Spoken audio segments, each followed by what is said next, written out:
pengertian dan macam-macam Arduino. Jadi Arduino ini merupakan sebuah platform elektronika ya, baik hardware maupun software yang sifatnya open source. Jadi mudah dikembangkan dan digunakan. Bot ini digunakan untuk mengembangkan berbagai proyek yang melibatkan komponen I/O atau input output ya. Ada jenis-jenisnya macam-macam ya. Yang pertama ini kan prakarsanya dari Italia ya, Arduino ini. Kemudian dikembangkan di mana-mana karena sifatnya yang open source dan variasinya juga banyak ya. Ada Uno, Mega, Nano, Mini, Vio dan lain-lain. Nah, spesifikasinya Arduino ini 5 volt ya, membutuhkan satu daya 5 volt ya dengan power jack ini ya. Lalu dia mempunyai 6 pin analog, ada 14 pin digital ya, ada juga pin serial, komunikasi serial ya, ada komunikasi SPI dan I2C ya. Nanti kita akan bahas lebih lanjut di pertemuan berikutnya. Nah, ini jenis-jenisnya ya. Berikut gambarnya, ada Uno, Leonardo, Mega ya, ada Lilipad, ada Mega ADK, Arduino Vio, ada Mini, ada Pro Mini, ada Nano ya. Nano ini sangat kecil nih Arduino nya. Jadi kalau kita membuat proyek yang membutuhkan atau bentuknya kecil, mungkin bisa ya menggunakan ini Nano. Ada Arduino BT dan sebagainya. Kemudian kita akan mengenal yang namanya Node MCU SP8266 ya. Dalam praktikum nanti mungkin kita akan menggunakan ini ya, karena sifatnya yang simple, harganya juga murah ya, cukup murah, fiturnya lumayan lah ya, cukup tinggi juga ya, dan cukup untuk membuat proyek skala kecil sampai menengah. Nah, ini merupakan modul microcontroller yang sangat populer ya di komunitas pengembang IoT. Modul ini didasarkan pada ini ya, microcontroller Tensilica 32 bit. Jadi sudah 32 bit ya. Walaupun barangnya kecil, dia sudah ada wifi-nya, sehingga kita bisa terkoneksi ke wifi ya, bahkan alat ini bisa dimodifikasi untuk menjadi repeater wifi, mungkin bisa juga digunakan untuk sebagai akses point juga bisa ya. Cuman memang speknya kecil ya, jadi nggak bisa terlalu berat. Nah, di dalam ini ya, dalam Node MCU SP8266 ini dia sudah menggunakan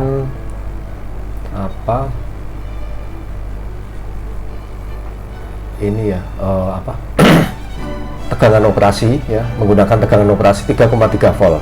Dia sudah menggunakan 32 bit ya, tadi sudah saya sebutkan 32 bit. Terus tegangannya kecil ya, hanya 3,3 volt. Terus mikrokontrollernya sudah menggunakan SP8266EX. Tegangannya ini ya, bisa dioperasikan dengan menggunakan micro USB. Cuman istimewanya ini ada pin 5 voltnya juga ya di dalam Node MCU SP8266, sehingga kalau ada perangkat yang butuh disuplai 5 volt, maka bisa diambilkan dari pin itu ya. Terus flash memorinya udah 4 mega, SRAM-nya 64 kilobit, 80 MHz untuk clock speed clock speed CPU. Lalu antenanya sudah built-in ya, jadi kita tidak perlu memasang antena eksternal, dan wifi-nya sudah support tipe B, G, dan N ya, sampai dengan N. Ini gambarnya ya, Node MCU SP8266 bisa kita lihat ya, tapi ini pin analognya hanya satu ya untuk SP8266 Node MCU ini.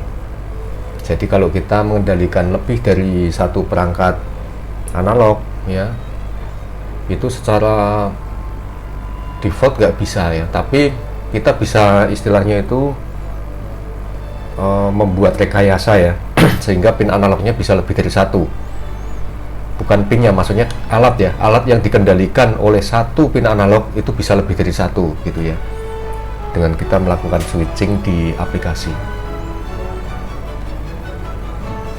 Nah ini ESP32. ESP32 ini hampir sama ya, hampir sama, cuman bedanya di sini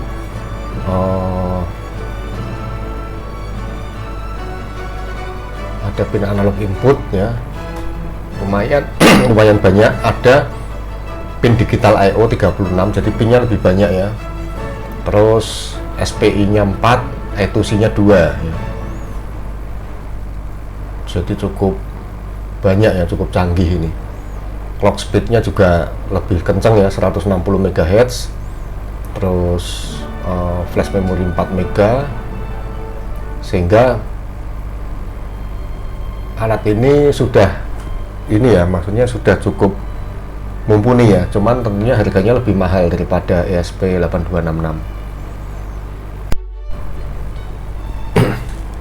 Ini adalah contohnya ya, gambar dari ESP32 ya, jadi bisa kita lihat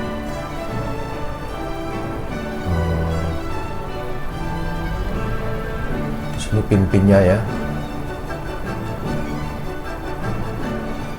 cukup lengkap ya.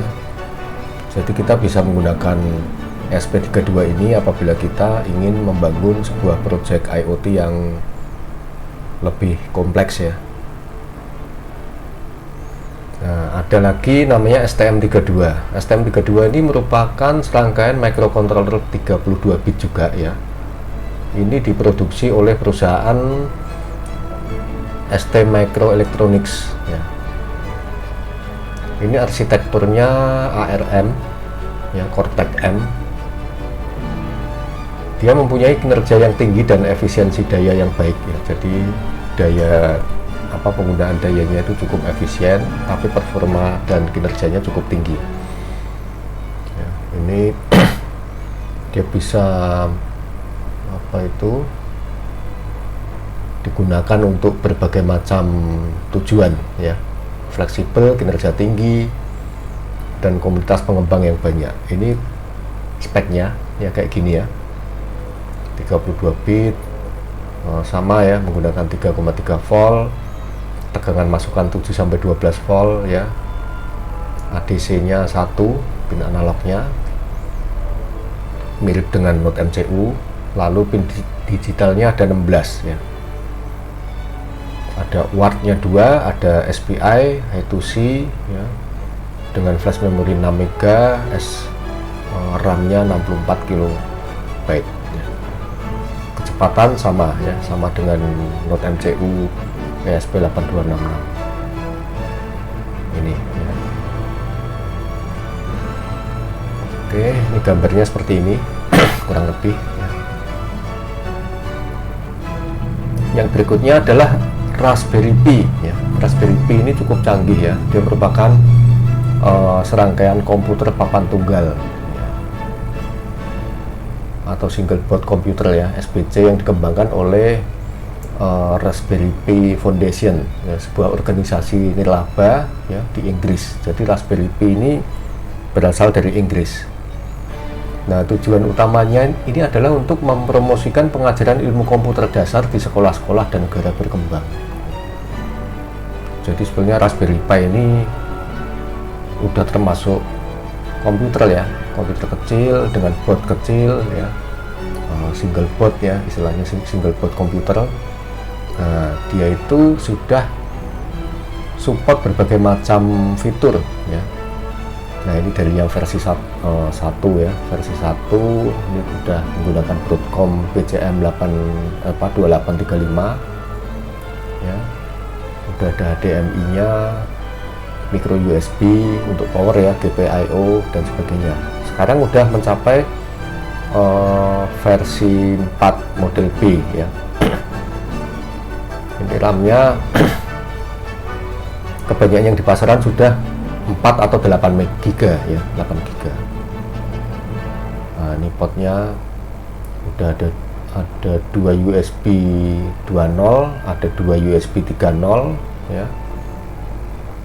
Jadi ada 4 totalnya, terus micro HDMI ya.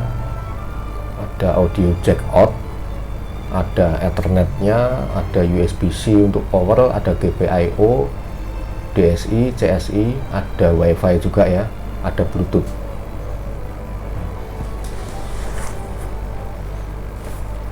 Kemudian ini ya, ini lebih jelasnya tadi yang seperti saya sebutkan ya. Ada interface cam-nya ya, ini lebih detail ya. Dia menggunakan standar 40 pin.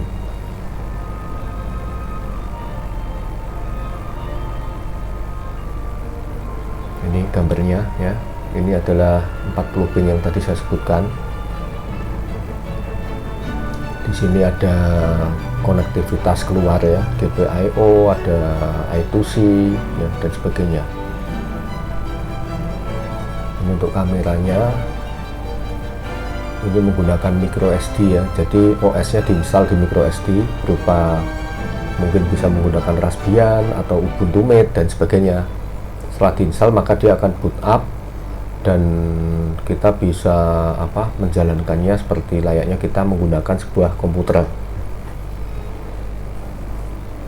Alat ini juga banyak dipakai untuk robotika ya, karena bentuknya yang kecil, terus kita bisa memproses sensor dan aktuator.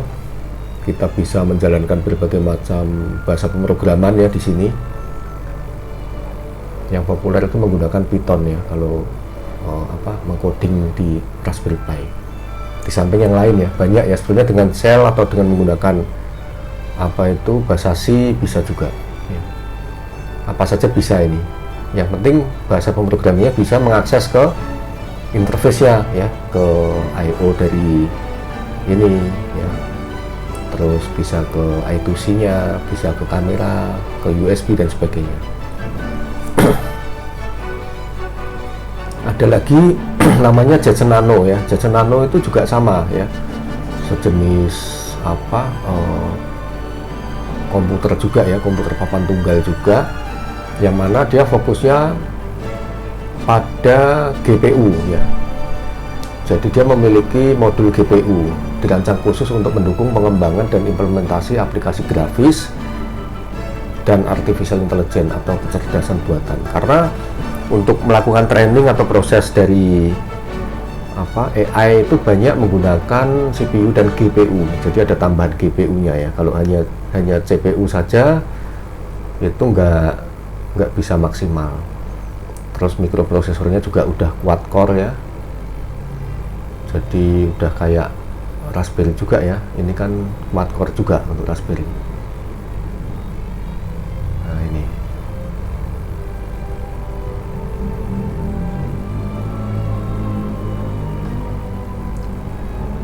Video Core 6. Nah ini untuk yang versi 4 ini udah ada ya Video Core 6, tapi tidak secanggih yang ada di Jetson Nano ya. Jetson Nano ini karena memang fokusnya di GPU ya.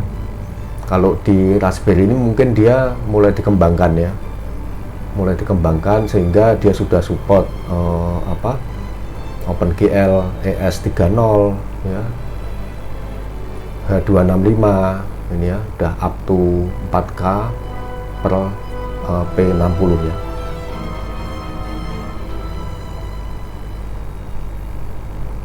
Nah, modul yang lain sama ya, jadi ada WiFi, Bluetooth ya, ada USB port, sama ada gigabit Ethernet, HDMI ya. Cuman tentunya Jetson Nano ini harganya lebih mahal ya kalau dibandingkan dengan Raspberry ya. Nah ini gambarnya ya, seperti ini. Ini pendinginnya ekstra ya, karena dia pemrosesannya cukup berat ya biasanya ya untuk melakukan penghitungan operasi GPU ya. jadi menghasilkan panas, jadi perlu diberikan pendingin ekstra ya. Berbeda dengan Raspberry, dia cukup seperti ini aja nggak masalah ya. Walaupun di modul-modul istilahnya kalau kita membeli Raspberry paket itu ya, paket Raspberry biasanya juga udah dikasih tambahan heatsink di sini ya. Oke, secara garis besar ya, kita tadi udah mempelajari ada 6 jenis ya: Arduino Uno, Node MCU ESP8266, ESP32, Raspberry Pi, STM32 dan Jetson Nano. Jadi tadi untuk Uno ini spesifikasinya seperti ini ya, mikrokontrolernya Atmega 328P, dia 8 bit, terus flashnya juga masih kecil, GPIO nya 14, konektivitasnya USB, Watt, I2C sama SPI ya. Ini cocok ya, cocok untuk project-project yang sifatnya pengembangan ya, pengembangan, atau bisa juga untuk production tapi untuk hal-hal yang skala kecil, mungkin skala kecil ya. Kalau skala besar mungkin perlu melakukan modifikasi ya, maksudnya modifikasi itu diintegrasikan juga dengan perangkat lain ya. Kemudian untuk ESP8266 bitnya lebih banyak ya, 32 bit, terus tegangannya lebih kecil, flash memorinya 4 mega ya, konektivitasnya hampir sama ya, cuman dia ada WiFi, GPIO, I2C, SPI dan Watt. Nah, ini ideal untuk proyek IoT yang membutuhkan konektivitas internet ya, terutama WiFi ya. ESP32 ini hampir sama ya dengan ESP8266, bedanya ini speknya lebih tinggi ya, tegangan operasi sama, GPIO lebih banyak, konektivitasnya bisa WiFi, Bluetooth ya, GPIO tadi wajib ya, terus I2C, SPI sama UART ya. Nah, ini ada tambahan fitur Bluetooth sehingga cocok untuk proyek IoT yang membutuhkan konektivitas ganda ya, WiFi dan Bluetooth. Lalu ada Raspberry Pi ya, terbaru ini model 4B. Nah, ini cukup tinggi speknya ya. Jadi ada yang biasanya kalau sekarang ini saya lihat di pasaran 4 GB dan 8 GB untuk versi 4 ya. Udah kuat core Cortex A72 64 bit ya, jadi udah cukup tinggi ya. Ini bukan hanya development board ya, tapi dia juga merupakan mini komputer yang bisa kita install OS ya. Tadi sudah disebutkan bahwa OS-nya bermacam-macam ya, bisa Linux ya, Linux-nya juga yang populer bisa Raspbian OS, ada juga di situ Ubuntu Mate dan sebagainya ya. Ini proyek IoT yang kompleks bisa menggunakan ini. Ada STM32. Nah, STM32 ini jenisnya macam-macam ya, IO-nya bervariasi. Nah, memorinya juga bervariasi ya. Untuk konektivitas ya hampir sama dengan yang sebelumnya. Cuman ini ada USB ya. Kalau di ESP8266 ada USB juga ya dengan menggunakan konsol itu, tapi nggak ada tambahan USB 2 atau USB 3.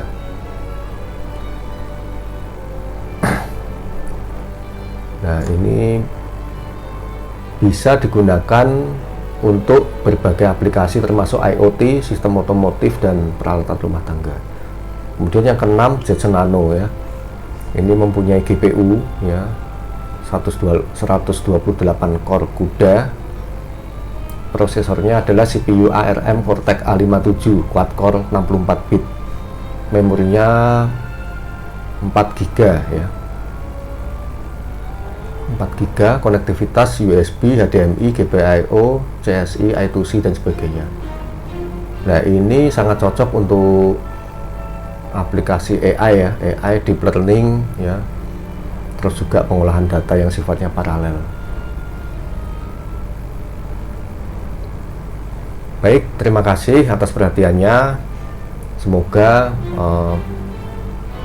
pelajaran yang singkat ini bisa memberikan wawasan bagi kita semua ya, dalam bagaimana kita nantinya memilih development bot yang cocok.